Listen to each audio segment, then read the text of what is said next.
Ahora que hemos entrado en contacto con las dos herramientas fundamentales del análisis de sistemas en el dominio del tiempo, esto es, con la respuesta al impulso y la convolución, vamos a ver cómo en la práctica estos dos conceptos se juntan para convertirse en el foco de atención de diversas aplicaciones tanto a nivel de la industria como de la investigación. Vamos a comenzar con una aplicación en la investigación. Esta aplicación se conoce en inglés como Room Impulse Response y hace referencia a la respuesta al impulso de un lugar desde el punto de vista acústico. Por todos es bien sabido que el lugar donde uno se encuentra puede influir de manera importante en la forma en que se percibe nuestro habla. Por ejemplo, escuchemos esta grabación de un broadcast televisivo en un ambiente de aislamiento acústico. We will return to your scheduled programming shortly, or we are currently experiencing technical difficulties. Y ahora escuchemos la misma señal de voz en esta aula. We will return to your scheduled programming shortly, or we are currently experiencing technical difficulties. Y ahora en este otro recinto. Scheduled programming shortly, or we are currently experiencing technical difficulties.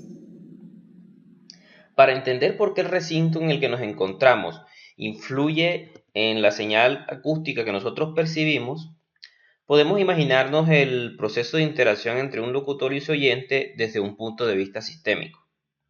Así, la voz original emitida por el locutor es transformada por el recinto donde se encuentra, que es un sistema LTI, para generar finalmente la voz que nosotros percibimos. Lo que es interesante es que según la teoría que hemos revisado, si nosotros conocemos la respuesta al impulso del sistema, podemos determinar el efecto del mismo sobre cualquier señal arbitraria. Tal como hemos mencionado en una lección anterior, la respuesta al impulso de un sistema acústico se puede determinar por una simple combinación de un amplificador y un micrófono. En este salón de clases, por ejemplo, en esta parte es posible localizar un amplificador para emitir un impulso unitario. En audio, el impulso unitario corresponde a un fuerte y breve chasquido que luego es grabado mediante este micrófono y suena de la siguiente manera. Escuchémoslo de nuevo.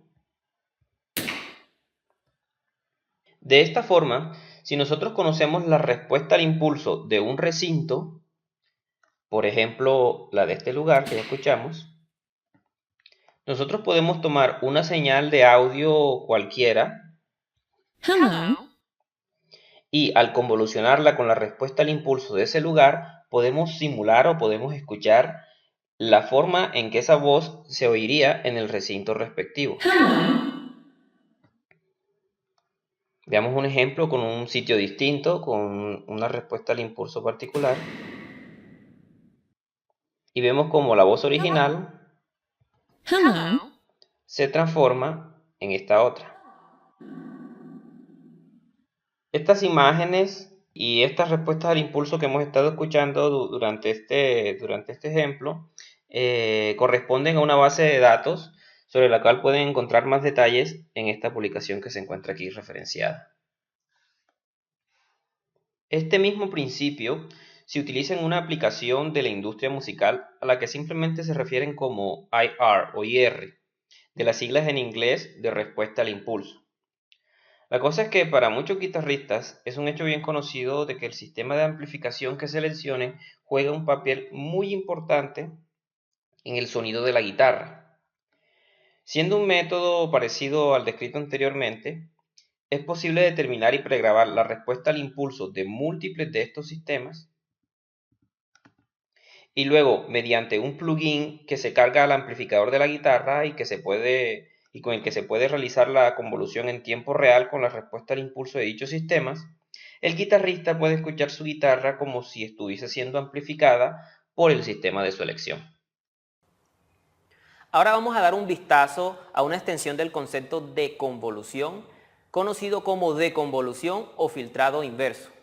Si bien revisar al detalle el desarrollo matemático de esta operación está fuera del alcance de este curso, podemos abordarla conceptualmente para tener una mejor apreciación de la importancia y utilidad que tienen los conceptos de respuesta al impulso y convolución.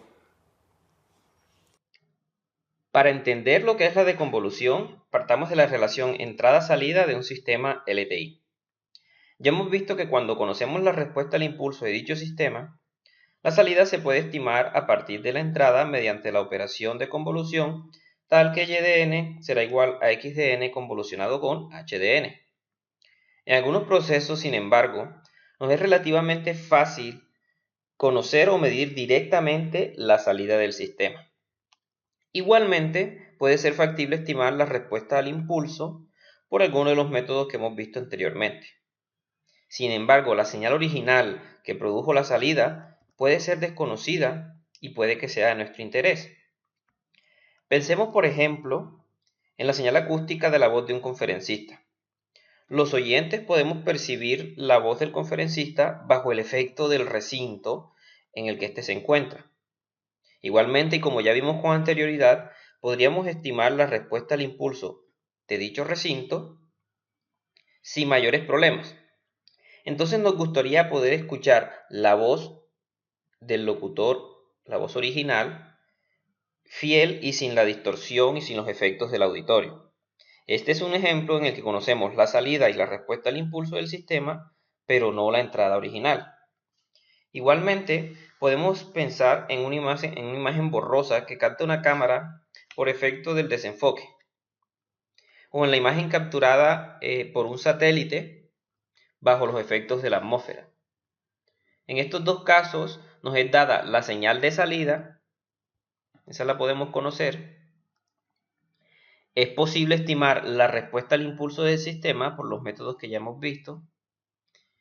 Y sin embargo, estamos interesados en la señal original sin la distorsión o sin el efecto del sistema. Volviendo a la ecuación de convolución, la pregunta es entonces, en términos simples, ¿será posible despejar la x de esta ecuación? O más formalmente, ¿es posible invertirla por la operación de convolución? Tal como ya deben estar sospechando, la respuesta de esta pregunta está en la deconvolución. Partiendo de la operación de convolución y de n igual x de n convolucionado con h de n, la convolución es el proceso que toma la señal de salida y de n y según una respuesta al impulso h de n, trata de estimar la entrada x de n. Desafortunadamente, si partimos de la expresión de convolución, no es posible encontrar una solución analítica para este problema. Por esta razón, no hay una ecuación o un procedimiento cerrado, así como el de la convolución, que nos permita realizar la deconvolución. De hecho, este problema tiene por lo general infinitas soluciones. Sin embargo, es posible realizar la deconvolución mediante algoritmos numéricos que, imponiendo ciertas restricciones en el problema, buscan una solución óptima para la señal x de n. Una de las versiones más tempranas de deconvolución corresponde al algoritmo conocido como Lucy-Richardson, cuyas bases fueron establecidas en los años 70. Al igual que los algoritmos de Blind Deconvolution, que buscan resolver el problema para cuando la respuesta al impulso también es una incógnita. Desde entonces, grandes esfuerzos por parte de la comunidad científica se han enfocado al desarrollo y mejoramiento de estos algoritmos, que son aplicados en un sinnúmero de escenarios, por ejemplo, en la compensación del efecto acústico de los escenarios, en la restauración de imágenes satelitales y en el mejoramiento de la calidad de las imágenes captadas por cámaras fotográficas digitales.